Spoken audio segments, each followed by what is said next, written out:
pues hace algunas semanas nosotros iniciamos un diálogo sobre la historia de la iglesia. Hemos destacado la importancia de estudiar la historia de la iglesia y la semana pasada comenzamos a hablar de la iglesia temprana, la iglesia primitiva. Y abrimos una puerta para entrar hoy a lo que es la iglesia medieval, que tiene tantos elementos interesantes, pero que hoy vamos a destacar esos más importantes para que nuestro público pueda formarse una idea acerca de todos los aspectos que estaban presentes en la vida de la iglesia, sin hacer ningún salto acrobático, sino ir poco a poco, para así formarnos una idea de todo lo que ha pasado en el discurrir de la iglesia. Perfecto. Como dijimos la semana anterior, el periodo de la iglesia medieval se puede dividir en dos bloques.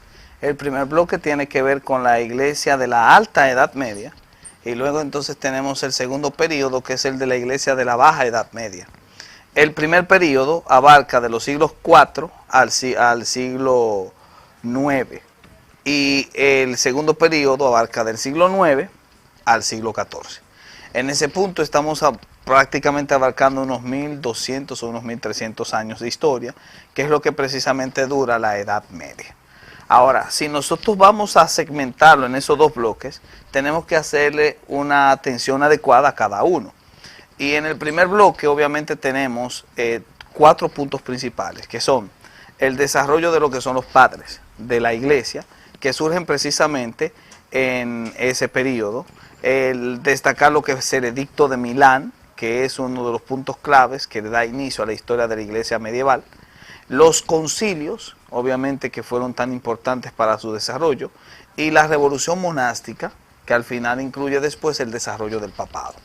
Sí, sabemos que los padres de la iglesia eran hombres que habían estado cerca de todo ese transitar de la iglesia primitiva. Tenían fresco en su memoria y habían sido testigos, muchos de ellos, de lo que había sucedido en tiempos no muy lejanos. Por eso son tan útiles en esa etapa, porque es la gente que quizás tiene la experiencia más fresca, más cercana. Bueno, deberíamos dividir los padres patrísticos, o la literatura patrística, en dos grupos: los padres apostólicos y los padres eclesiales. Los padres apostólicos sí tuvieron contacto con las fuentes de primera mano. Los padres eclesiales no, porque ya son 3 siglos posteriores. Claro. Entonces, los padres apostólicos entran dentro de la iglesia primitiva. Ahí está Orígenes, Clemente de Alejandría, Justino Mártir, Ireneo, Policarpo.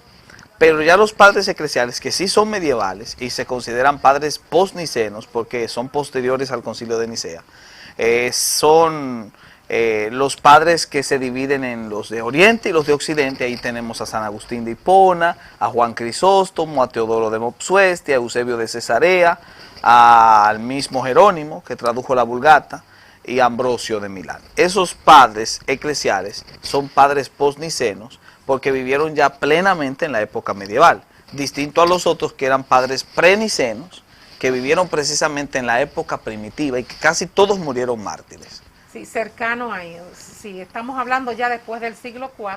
Ya en el siglo IV es que surgen los padres eclesiales, que fueron los paladines y campeones de los grandes concilios para definir la doctrina ortodoxa del cristianismo. Sí, sería bueno que nosotros precisáramos hoy, aunque en otras ocasiones hemos tocado este tema, sobre las cosas que se discuten en los concilios.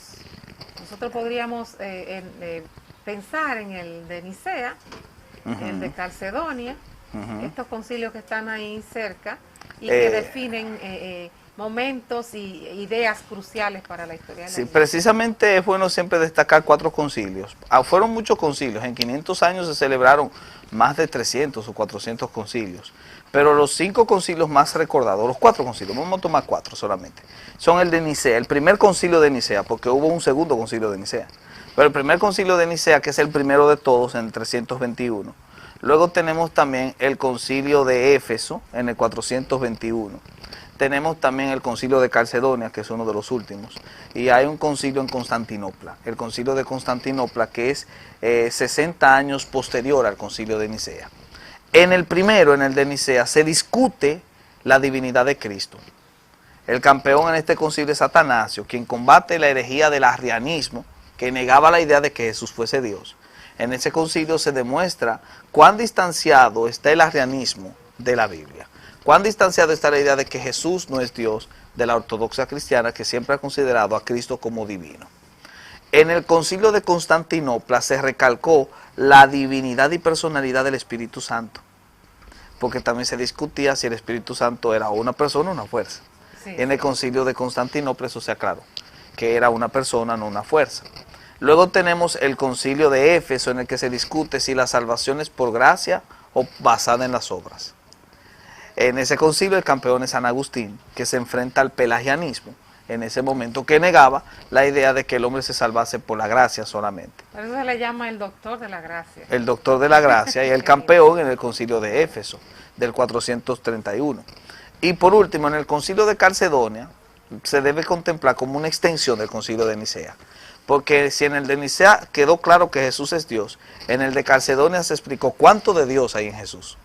De ahí que eliminemos la concepción equivocada de que Jesús es 100% Dios, 100% hombre. Eso es una estupidez, obviamente, porque viola la idea de la kenosis, que creo que ya lo discutimos en la otra ocasión, la idea de que Jesús es plenamente Dios, plenamente hombre, de que Dios se vació en un vaso corporal y que ese vaciamiento divino es el mismo Cristo. Es muy interesante cómo las cosas que nosotros damos hoy por sentadas y que son tan nuestras, costaron tanto trabajo, tanto tiempo de discusión para poder resaltar una verdad que hoy nosotros podamos en ella saciarnos y beber, ¿no? Y qué interesante es conocer la historia de la iglesia para que nos demos cuenta que esto que hoy nosotros celebramos y tenemos costó mucho.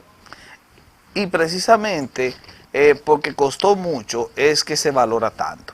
Es interesante que también en la historia de la iglesia medieval es donde se puede rastrear el momento en que el cristianismo degenera y se vuelve cristiandad.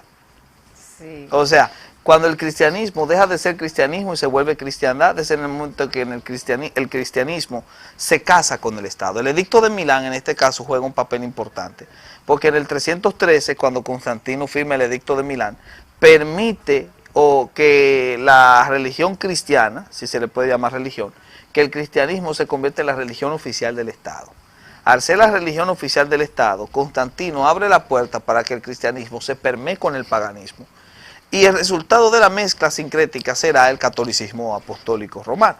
Por eso se dice que se tiene duda si fue que, ¿qué fue lo que pasó? Si la iglesia se constantinizó. Precisamente. O si Constantino se hizo cristiano. Hay una discusión, y de hecho la historia demuestra que Constantino era un cristiano nominal, no un cristiano sincero, ya que cometió errores y también se basó más en una política de integración que en una sincera conversión.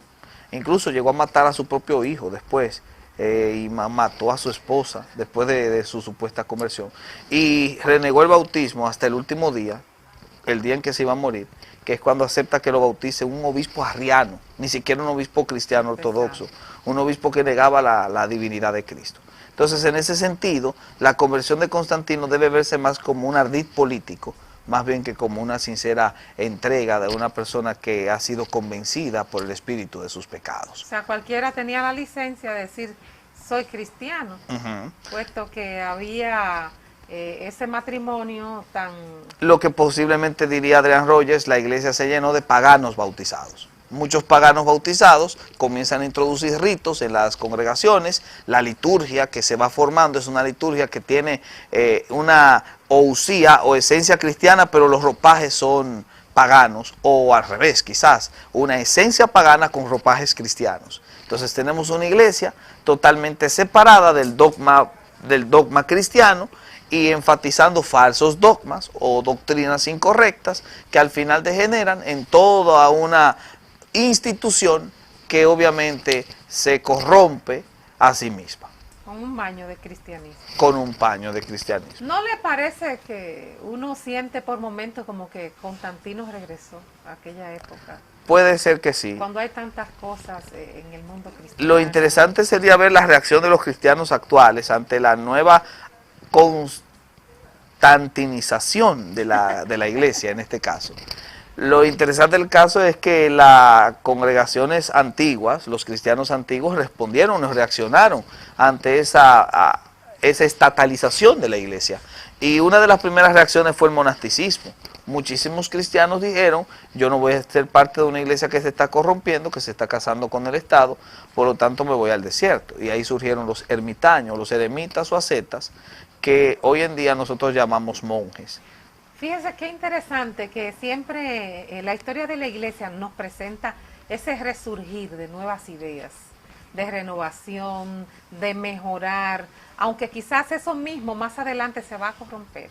Claro. Siempre va a haber un movimiento que surge para dar respuesta a una crisis o a una laguna de la iglesia, para decirlo de alguna manera. Sí, porque obviamente los movimientos surgen en ocasiones con intereses correctos, pero con bases incorrectas. Eso fue lo que le pasó al monasticismo. Tanto el monasticismo oriental representado por Antonio Abad, como el monasticismo occidental representado por Benito de Nursia, dieron grandes aportes a la sociedad. Incluso el escritorio fue un invento de los monjes. Pero después de eso, el monasticismo facilitó la centralización del poder, y con la centralización del poder surgió el papado. Nos gustaría que para la próxima semana, para cerrar la alta Edad Media, enfaticemos un poquito sobre los monasterios. Entonces, entramos de inmediato a lo que es la Baja Edad Media en esto de historia de la iglesia. Obviamente. Creíamos que quizás nos iba a dar el tiempo para terminar la etapa completa, pero vemos que no. Son 1300 años. Imagínense, nosotros en 15 minutos pasamos por encima. A la mitad de los años. Señores, siempre es grato tenerle aquí con nosotros, Néstor, porque la gente se edifica mucho.